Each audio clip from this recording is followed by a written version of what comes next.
Donc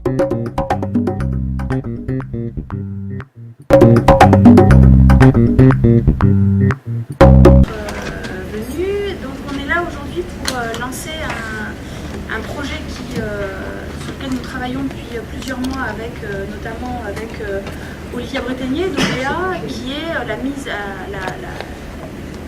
en place en Nouvelle-Calédonie d'un campus des grandes écoles. Donc l'idée c'est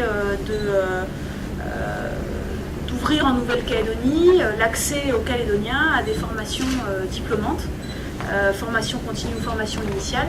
Et donc c'est l'objectif que nous menons, de mettre en place ce campus des grandes écoles. Donc aujourd'hui on est réunis pour signer un partenariat avec Sciences Po, qui est là aujourd'hui, que je vais présenter. Donc on a Nicolas Péjou, qui est directeur de la formation continue et membre du comité exécutif de Sciences Po, il y a ça, et Agnès Chauveau, directrice exécutive de l'école de journalisme de Sciences Po.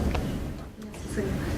Donc le projet de campus grandes écoles en fait repose effectivement sur déjà un socle de formation existant, puisqu'HEC intervient en Nouvelle-Calédonie depuis 9 ans.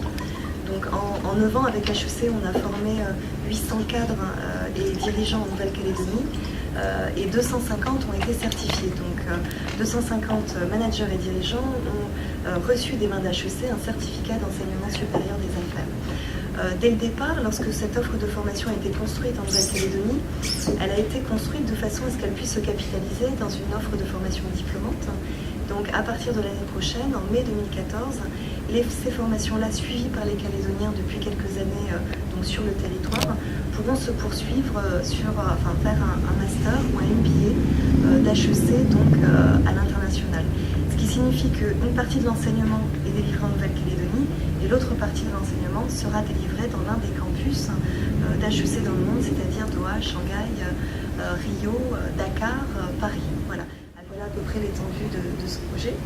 Et Sciences Po nous aide, donc bien évidemment, à recenser les besoins et à répondre du mieux possible. Chacune de ces grandes écoles ou grands établissements ayant vocation à proposer des formations structurantes dans son domaine de compétences propres.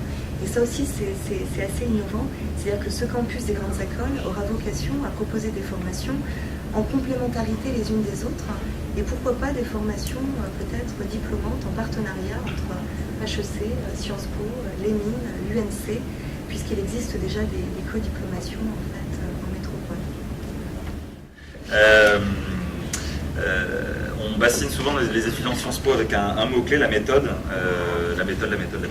quel que soit le sujet sur lequel ils doivent travailler. Et c'est exactement ce qu'on essaie d'appliquer ici, plutôt que d'agir comme n'importe quel opérateur de formation qui, à chaque réunion, vient avec une tonne de catalogues et distribue ces catalogues de formation en disant c'est formidable ce que je fais, merci d'acheter ces formations. On est arrivé avec un cahier de pages blanches, et ce que je dis est vrai, nous n'avons distribué, nous n'avons apporté aucun catalogue de formation. Et cette mission consiste surtout à écouter plutôt qu'à parler. En fait, on écoute énormément tous les acteurs qu'on a la chance de rencontrer pour qualifier et quantifier les besoins, aussi bien en formation initiale qu'en formation continue. Je dis bien qualifier et quantifier parce que c'est vraiment deux mots-clés. Qualifier les besoins dans le sens où on doit affiner notre compréhension des cibles de cette formation, de ces formations. Qualifier également les thématiques, les sujets sur lesquels Sciences Po est attendu et peut être pertinent. Et quantifier également ces besoins en termes de nombre de personnes qui peuvent être concernées. Ce qui permet ensuite d'affiner notre compréhension de la façon dont Sciences Po peut-être de répondre à la demande. Le journaliste, ça peut se mettre en place très vite, puisqu'il suffit que l'expression des besoins soit bien faite par les rédactions, qu'on y réponde. Et là, l'expression des besoins a été bien faite par les rédactions. Alors, votre rédaction était pas mal ce matin. Oui.